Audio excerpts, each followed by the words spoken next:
கர்த்தருடைய பரிசுத்த நாமத்திற்கு ஸ்தோத்திரம்.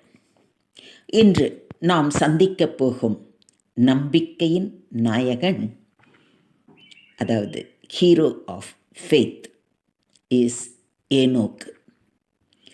ஏனோக்கு நோவாவின் தந்தையான லாமேக்கின் தந்தையான மெத்துசுலாவின் தந்தை, அதாவது நோவாவின் கொள்ளுத்தாத்தா ஏனோக்கு. இவர் ஆதாமுக்கு பின் சேத் வழி வந்த 7ஆம் தலைமுறையைச் சேர்ந்தவர். இவரின் தந்தை யாரேத் 162 வயதான போது இவரை பெற்றார் என்று வேதத்தில் வாசிக்கிறோம். ஏனோக்கு என்ற பெயருக்கு அர்ப்பணிப்பு என்று பொருள். ஏனோக்கு 65 வயதான போது மெத்துசலாவை பெற்றான்.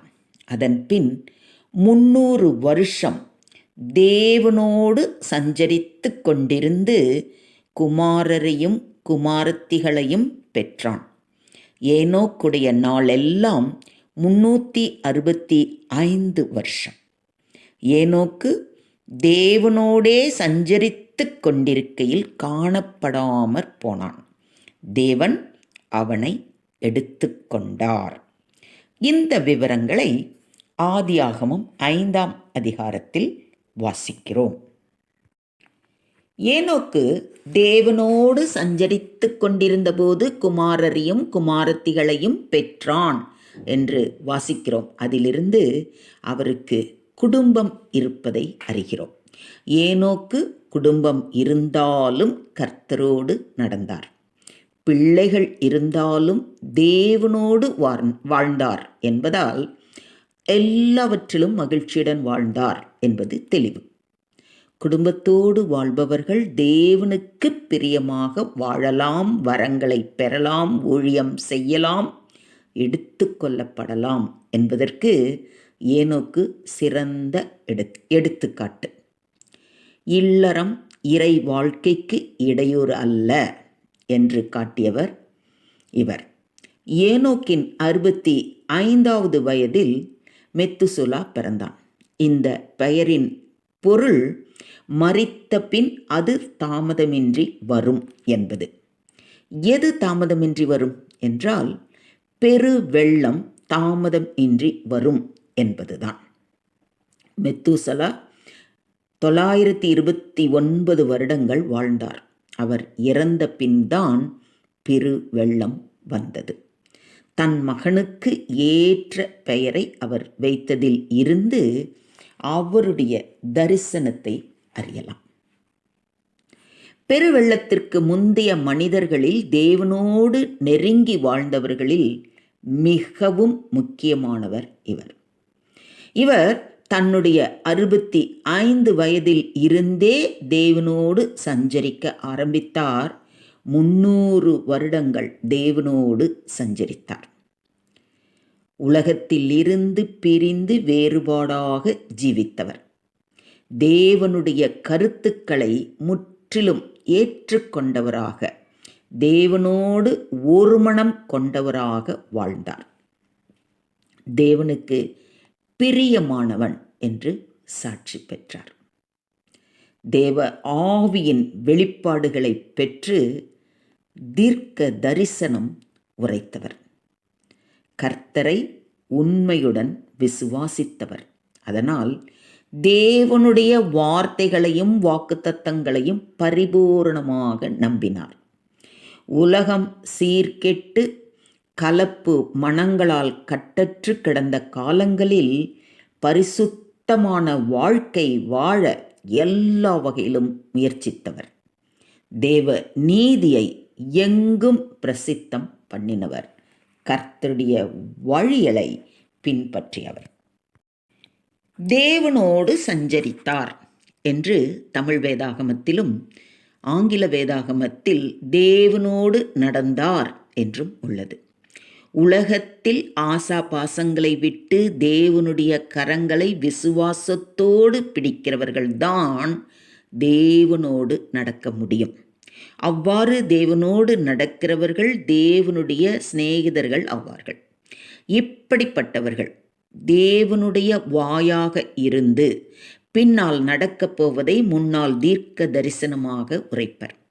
கர்த்தரின் இரண்டாம் வருகையை பற்றி முதல் தீர்க்க தரிசனமாக உரைத்தவர். இதை நாம் யூதாவின் புத்தகம் 14-15 வசனங்களிலிருந்து அறிந்து கொள்கிறோம். எல்லோருக்கும் நியாய தீர்ப்பளிக்க இயேசு வருவார் என்றார். அவர் பக்தியான கிரியைகளுக்கு நியாய தீர்ப்பு அளிப்பார் என்றார். பாவிகள் பேசின கடினமான வார்த்தைகளுக்கு நியாய தீர்ப்பு அளிக்கிறதற்கும் கண்டிக்கிறதற்கும் இயேசு வருவார் என்றார். ஆயிரமான பரிசுத்தவான்களோடு கூட வருவார் என்றும் கூறினார். தன்னுடைய தலைமுறையினரின் தேவ பக்தியற்ற தன்மைக்கு விரோதமாக எதிர்த்து நின்றார். விசுவாசத்தினால் ஏனோக்கு மரணத்தை காணாதபடி எடுத்துக்கொள்ளப்பட்டார் என்று எபிரேயருக்கு எழுதின நிருபத்தில் நாம் வாசிக்கிறோம். 365 வருடங்கள் உயிரோடு இருந்தார். அதில் தேவனோடு சஞ்சரித்தது 300 வருடங்கள். கர்த்தரோடு சஞ்சரிக்கையில் காணப்படாமல் போனார். ஆம், அவரது 365வது வயதில் காணப்படாமல் போனார். கிறிஸ்துவின் வருகையில் எடுத்துக்கொள்ளப்படும் பரிசுத்தவான்களுக்கு முன்னடையாளமானவர் இவர். கிறிஸ்துவின் இரண்டாம் வருகையில் எடுத்துக்கொள்ள விரும்புகிறவர்கள் ஏனோக்கை போன்று தேவனோடு சஞ்சரிக்க வேண்டும். நியாய தீர்ப்பின் எச்சரிப்பை பற்றி கூறியிருப்பதால் நமது வாழ்க்கையில் அது பயத்தை கொண்டு வரும். ஏனோக்கை போல எடுத்துக்கொள்ளப்பட்ட இன்னொருவர் எலியா. ஏனோக்கை போல் வாழ்ந்தால் இயேசுவின் வருகையில் எடுத்து கொள்ளப்படுவோம் என்பது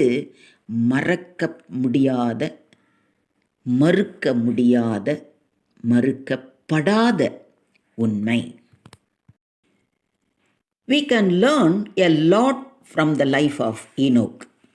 It is important for us to study these lessons and apply them in our daily lives. The number 1, heaven is not the reward for the righteous. Most people who read these passages would immediately conclude that Enoch was taken up to the heaven. However, if you carefully read the passages, you will not find the word heaven here. It simply states that God took him. It is important to note that Jesus Christ himself said, "No one has ascended to heaven but he who came down from heaven, that is, the Son of Man who is in heaven." This passage clearly says that Jesus Christ is the only one who has ascended to heaven and no one else, not even Enoch. Number 2, please God rather than men. Hebrews 11:5 tells us that Enoch pleased God. When it comes to two choices between pleasing God or men, Enoch clearly showed us the right decision. Enoch lived during the time when the world was filled with wicked men, to the point that it took God to deliver Enoch from that sinful generation. Number 3, walk with God. Genesis 5:24 tells us that Enoch walked with God.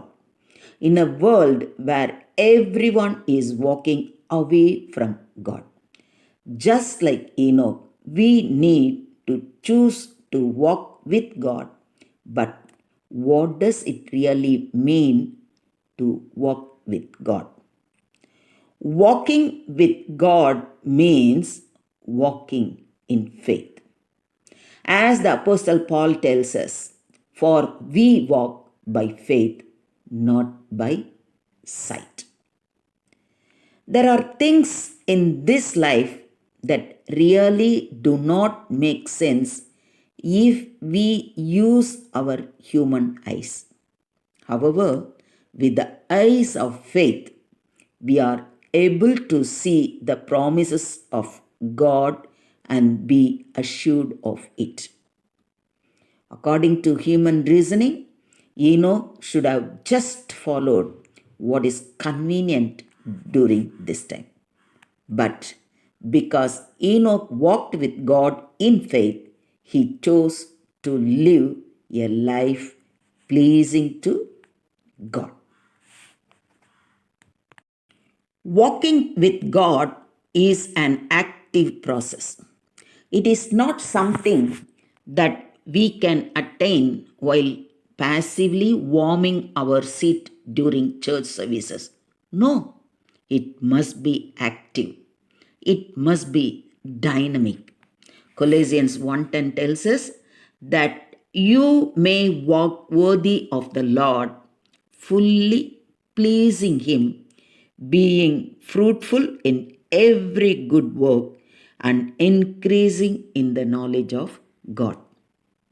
In this verse, we can see that to walk with God means to fully please Him. This means that we need to give Him 100% of our being.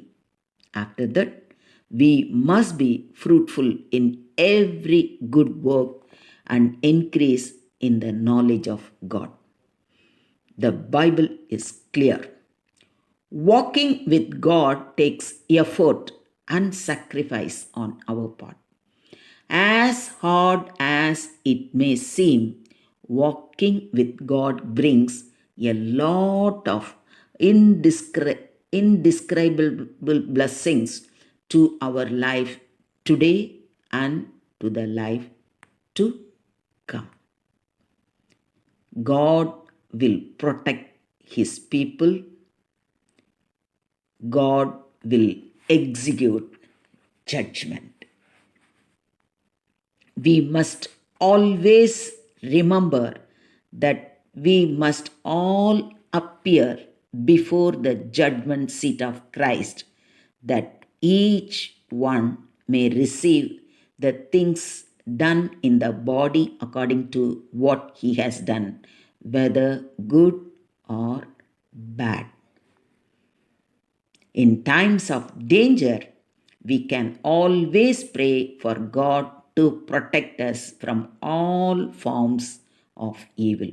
We can have the confidence that He will hear us as long as it is part of His will. Enoch walked with God and lived a life pleasing to God's sight. I hope we will be inspired by the life of Enoch. His story has been recorded for us today and set a good example for all of us to follow. Enoch showed us that it is possible to please God as long as we have the faith and courage to walk with Him. So, let me leave this question. Will you walk away from God or will you walk with God? யோசிச்சு சொல்கிறீங்களா? You want to கர்த்தரோடு சேர்ந்து நடக்க போகிறீங்களா? கர்த்தரை விட்டு விலகி இருக்க போகிறீங்களா? இது நீங்கள் ஒவ்வொருத்தரும் நீங்களே தீர்மானித்து முடிவு செய்ய வேண்டிய நேரம். தேவன் தாமே உங்களுக்கு சரியான தீர்வை தந்து ஆசீர்வதித்து வழி நடத்துவாராக. ஆமேன், ஆமேன், ஆமேன்.